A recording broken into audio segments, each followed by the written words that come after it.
Those convinced against their will are of the same opinion still. So I'm sure whatever I have to say in this video is not going to change anyone's mind or suddenly correct everyone and they suddenly understand. But I do want to go over a few things that I see commonly on Facebook that are just completely wrong. I don't know if, people just don't understand and so they have it in their mind that this is how things work, or maybe they were told this is how things work, but it's okay if you want to believe the wrong thing. You're more than welcome to do that. But when you go on Facebook and you start spreading lies because that's what you think, that's not right. You really shouldn't do something, especially something you don't know about. So I want to go over a few topics about electric cars that a lot of people seem to not understand. One common misconception about electric vehicles is idling. The car is currently on, but there's no engine to idle. And I'm sitting here at the doctor's office waiting on a family member, and I'm in the nice cool air. I mean, it's 71 by choice. Outside, we're looking at 82. Yeah. And my battery really hasn't moved. 72%. And I don't think it's even went down 1% since I've been here for the past hour. It's a big difference compared to a gas car that would have to sit here and idle for an hour. The amount of gas that you would burn in just an hour. I mean, the average 6-cylinder engine burns half a gallon per hour. We'd be looking at, gas is currently $4 a gallon. Be looking at about $2 just to sit here and idle. Plus, I mean, really, realistically, it's causing a lot of damage. I mean, pollution. The biggest one you see right now on Facebook is the government conspiracy. The government wants you to do this because of insert crazy theory here. If the government or the president wanted you to drive an electric car over a gas car for some hidden narrative that we don't know yet, he would definitely not recommend that you drive a Tesla because he hates Tesla. I mean, in every situation that he has ever, spoken publicly, he's always talking about how Chevrolet has led in the future of electric vehicles when Tesla's been doing this for years. He will not mention or acknowledge Tesla at all. But then I guess you could argue the fact that, well, if he doesn't like Tesla, then Tesla is kind of the anti-government car that's electric that you could buy. But that's my opinion.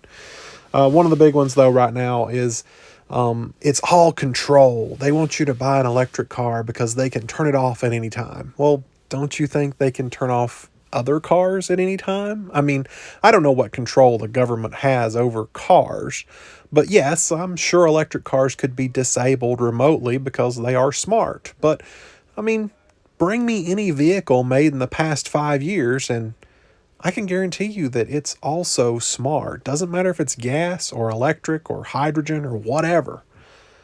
They're smart. They have access to the internet. They can be remotely disabled. By who? I don't know. I mean, in Chevrolet's instance, that's usually through OnStar, but I mean, who's to say the government can't get access to OnStar? But they have demoed that for years now of how Chevrolet can disable any vehicle they want remotely at any time, instantly. It's a safety feature, but I mean, I guess if you want to use that against them and say they can disable the car at any time, well, maybe, yeah. It's not just electric cars. And another big one is, oh, well, what about when the power grid goes down? What are you going to do to charge your car? Well, I don't know, Jim. What are you going to do to fill your car up? How are you going to pump gas without power? Do you think about that one? Like, you can't make this stuff up. Another big one that went around last year during the whole winter storm and people being stuck on Interstate 95 for days was, oh, well, I'd hate to be an electric car stuck in the storm. But actually, that's another misconception that you just don't understand. Actually, electric cars can idle a lot longer than regular gas cars. As we were talking about earlier, the average 6-cylinder gas vehicle burns about half a gallon per hour of idling. And the average SUV in the country that's a 6-cylinder has about a 23-gallon tank. So you're looking at roughly, give or take, 46 hours if you had a full tank, which you would not have. No one ever has a full tank. I mean, you'd have to leave the gas station and turn right into traffic. That's how that would have to work. So we'll just say, we'll give the benefit of the doubt to the gas car here, 48 hours of heat until the car completely dies. And then we're talking about electric cars. They're really efficient if they have a heat pump. My new Model X has a heat pump.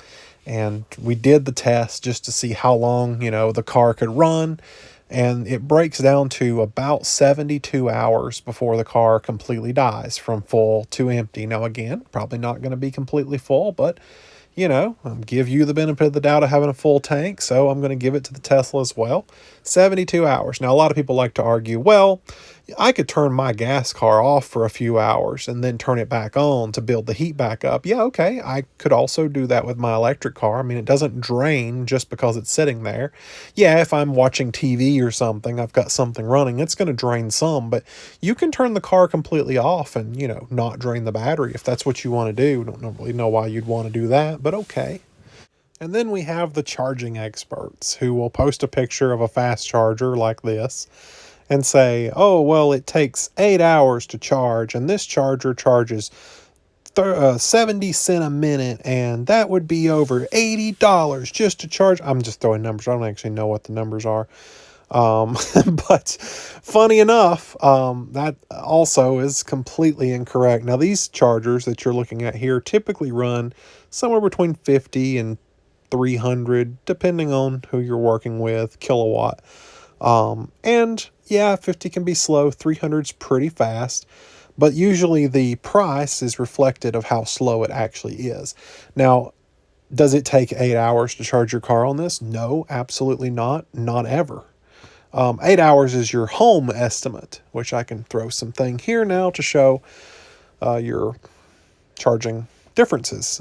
So you can see here, your level 1 is like a regular normal outlet that you plug your phone into. That's going to take forever, so just be prepared for that one. If you have a faster, more reasonable type 2 or level 2 charger at home, it's going to charge within much more reason. That one's, dead to empty, probably more like 8 hours. Now, a fast charger, like pictured in the first picture there, is going to run anywhere from 50 to 350 kilowatt, and it really depends. Those are just used with traveling mostly. And with a Tesla, we can just rely on the Tesla supercharger network, which ranges anywhere from 150 to 300 as of now.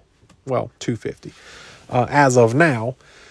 And in those instances, it never takes more than 40 minutes on a bad day. Most cases, you're charging 20 minutes and then you're right back on the road doing whatever you need to do. And so the second part of this post that you see on Facebook talking about charging taking 8 hours is also saying, well, it takes $80. Well, no, also it doesn't do that either. A typical fast charging session, fast charging to be the most expensive way you can charge, is going to run you probably anywhere between $15, $20. Now that's, if you're going dead to empty, you're probably looking at about $20. The higher you charge the car, the longer it's going to take. So you're better off showing up about 10%, charging to about 60, 70%, somewhere in that area, and then driving. There's no reason to charge to 100% because it will take forever. I mean, you'll add about an hour onto your charge time just to go from that 60 to 100%. And then, like I said, charging cost is not that high either. At home is where you will charge 99% of the time. And at home is usually where you will get the best rate. So for me, I pay 9 cents a kilowatt hour. And to charge my car roughly from empty to full would be about $8, I'd say. So, these are all just rough numbers. I'm not actually doing the math. It could be less. I mean, I don't typically pay more than $30 a month to charge my car, and I typically drive about 2,000 miles a month. So you can break that down if you'd like. The cost comes out to about 3 cents a mile based on my own math. And then I guess that kind of goes into the next thing of, well, once you start charging at home, they'll raise your power rates. I mean, they could. That is very possible. I did see In Maine, the rates nearly tripled within the last 2 years. And that wasn't because of electric cars and it wasn't because of extra load, but it was actually because they wanted to clear cut a large area of land to put power lines down from Maine to the nearby state of New Hampshire. And the people of Maine voted against it and said, no, you cannot clear cut all this land. We do not want that. And so the power company retaliated by their loss of potential revenue selling the power to New Hampshire and said, well, we're going to triple your rates. Yeah, that sucks. And, when a utility does something like that and has basically no competition, that sucks. And hopefully there is something that can maybe put a damper on that in the future. But for now, even with the power rates nearly tripled, it is still cheaper to drive an electric car than it is to buy gas. So, food for thought. Another topic is the constant back and forth of, oh, you're going to have to replace your battery. Well, that car's not going to last very long, so you'll need a new battery. And batteries are $90,000. No, not at all. My biggest one that I always go back to is Bjorn Nyland, who originally bought a 2012 Tesla Model S and drove it for 100,000 miles and then sold it and ended up buying it back here last year in 2021. It now has over 400,000 miles on it, original battery. Now, it did have a battery swap right when he first got it under warranty because of an issue with the car. It hasn't been swapped since, and it's still got pretty decent range left. For what you'd expect of a 400,000 mile car, way better than what a gas engine would be doing right now, but still, there's no concern. And then a battery, can range between 6,000 and 20,000, depending on which size battery you got, which car you're driving. If you're driving the cheapest base range Model 3, you're probably looking at $6,000 or $8,000 to replace it. Whereas, the Model S typically has a bigger battery. His actually, I think it's like an 85 kilowatt hour, which is what you would get in a Model 3 these days. So he's probably around the same cost on battery replacement. But that's, who knows, because he doesn't need a new battery yet. And that's another just huge misconception that your battery needs to be replaced. I don't know. Yes, your phone doesn't last but about 2 years because you don't treat your phone the way you should. You plug it in at night, you charge it to 100%. You may run it all the way down throughout the day. You keep doing this on a daily basis. That's not good. And over time, it will wear the battery down. On a car, electric car, you typically only charge it to about 80% because you don't need the whole 80% throughout the day. 80% is a safe number where you're not charging it all the way to the top and then discharging it all the way to the bottom. That is hard on a battery. Keeping it between 20 and 80% for daily use is the best possible thing you can do. It will last a lifetime. By now, you've probably come to the conclusion that I'm this huge Tesla fanboy and that I'm all about pushing electric cars and, whatever you say is wrong no matter what. Actually, that's not true. I actually just bought this new truck that's a big diesel V8, and it's going to serve a purpose for being a big diesel V8. I'm not set on, oh, you must drive electric, you must do this, you must do that. That's not what I'm about. I'm cool with freedom of choice. Drive whatever you want, If you don't want to drive an electric car, then don't. I don't care. But my thing is, don't go spreading lies just because you don't understand electric cars. That's not a reasonable excuse to start spreading lies and making people think that they're this horrible thing or they're controlled by the government. That's not true. None of that's true. And if it were, the same could apply for any gas or diesel vehicle. My truck is connected. It's connected to the internet. It is controlled remotely by Ford. If they wanted to kill it, they could. Same with my Tesla. And it's, we could go on for hours, but the whole thing you see on Facebook, all the misconceptions, all the arguments, they can all be disproven because it boils down to those people not understanding electric cars and not knowing how they work. So they just throw out an idea that they've got in their mind and say, well, it works this way. And that's not true. How can we finish this video without talking about towing? The first picture in the video was of a Rivian towing a boat, and that's one of the biggest ones you always hear as arguments of, well, electric cars can't tow. Okay, and neither can Priuses.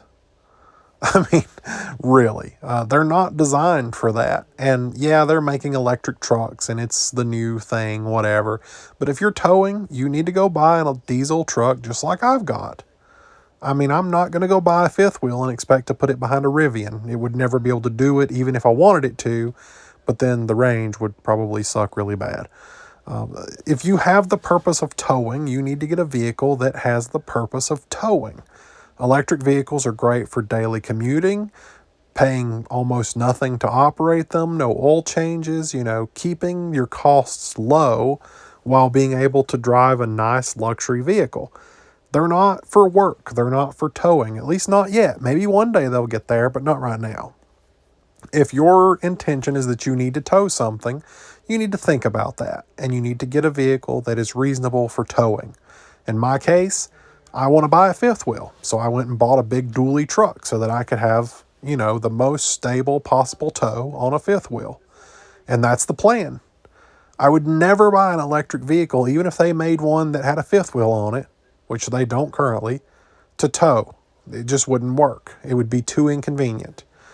In my experience, if it's not a Tesla, it's still pretty inconvenient to try to travel with because, although they're great for daily use and plug them in at home and it's really stupid cheap, when you want to travel, finding charging is something you're going to have to do. And if you're not comfortable with that, you probably shouldn't have an electric car.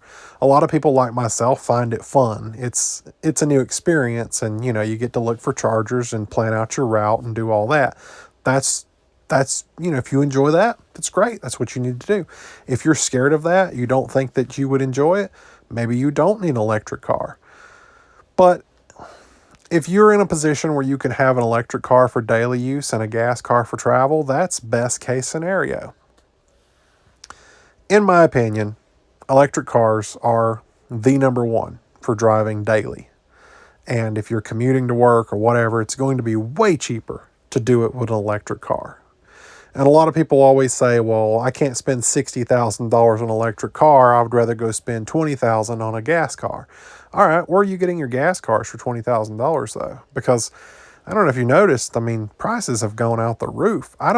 There's very few good gas cars you can get for under 40. And if you want an SUV, you can forget it. That's not happening.